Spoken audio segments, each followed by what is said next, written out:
No storm warned him that his life was about to change again. Adrian Hale had spent the late afternoon driving through the older side of the city with his 8-year-old son Liam asleep in the back seat. He had promised Liam a visit to the museum, and the boy had spent the day running from one exhibit to another until he finally dozed off.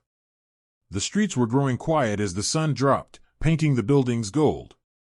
Adrian was thinking of dinner and bedtime and the gentle rhythm of a home slowly healing after years of quiet strain.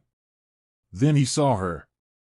On the pavement near a closed bakery sat a woman with a thin blanket wrapped around her shoulders. Her face was lowered, her hair tangled, her fingers trembling around a paper cup. Something in the way she bowed her head made his chest tighten. He slowed the car, then stopped completely. He stepped out and walked closer, careful not to startle her. When she finally lifted her face, the world tilted. It was Mara, his ex-wife. The woman he had once loved with the kind of devotion that made everything else seem small.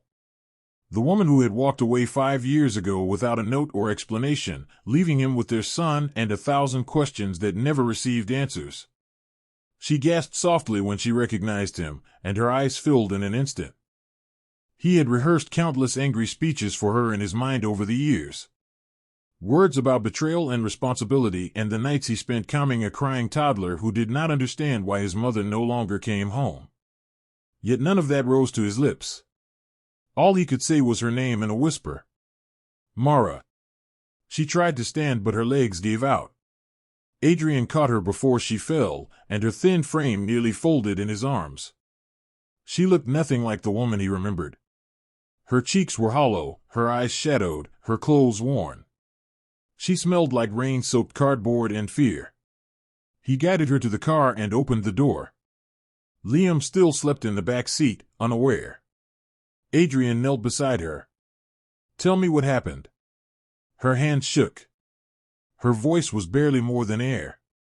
"I can explain. I just need a moment. Please."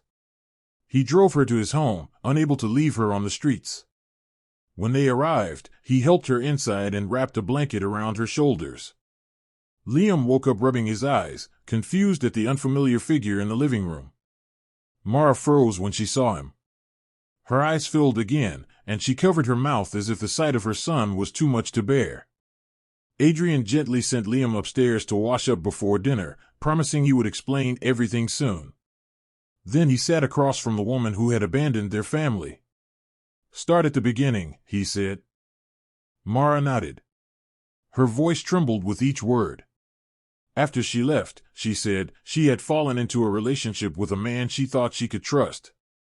He isolated her, controlled her, and eventually harmed her. She had tried to leave him many times, but each attempt ended with threats and violence. She had been too ashamed to ask Adrian for help, convinced he would never forgive her for walking out. "I never stopped thinking about Liam," she said. "Or about you. But I was afraid. Every day I was afraid." Months ago she had finally escaped with the help of a co-worker, only to have all her savings taken by the man before she got away. Since then she had been drifting from one shelter to another, searching for stability.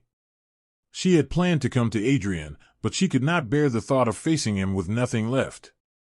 Today she had run out of places to go. Her voice cracked. "I never wanted Liam to think I forgot him.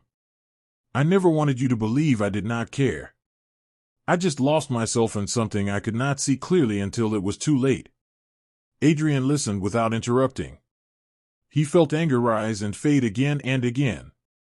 He felt sorrow and grief in something he had not expected.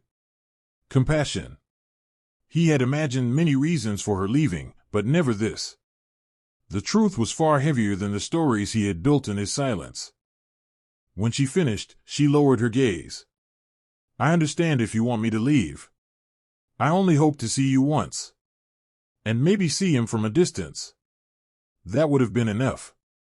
Adrian leaned back, overwhelmed. He thought of Liam upstairs, a boy who had drawn pictures of a mother he barely remembered. A boy who had learned early how to live with absence. And now here she sat. Broken. Lost. Asking for nothing. He spoke quietly. You should never have gone through that alone. You should have come to me. She nodded, tears falling freely. He stood and walked to the bottom of the stairs. Liam, come here for a moment, he called softly. The boy trotted down and stopped when he reached the living room. Mara tried to smile at him, though her chin trembled. Liam looked at her with wide, curious eyes. Adrian placed a hand on his shoulder. This is your mother. Liam blinked, unsure. Then he stepped closer. Mara reached out carefully as if he might vanish. The boy hesitated only a moment before wrapping his arms around her. Her sob filled the room, muffled by his small shoulder. Adrian felt his own throat tighten. Later that night, after Liam had fallen asleep and the house had grown still, Mara approached him in the kitchen. I will not stay long, she said. Just until I find somewhere safe. Thank you for letting me be here tonight. Her voice carried a quiet shame he wished he could take away. You are not going back to the streets, he said. Not while I have a roof. We will figure out the rest step by step. She stared at him, stunned. Why would you help me after everything? He glanced toward Liam's room. Because he needs his mother whole. And because you are still a part of our story, whether we planned it or not. Mara covered her face and cried again, this time with a softness that sounded like relief.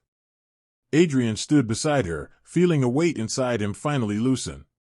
Life had broken them in ways neither had expected, but the night offered something he had not felt in years. A small beginning. A chance to heal what had been scattered. And for the first time since she left, he felt that the home he had built for his son had space for hope again.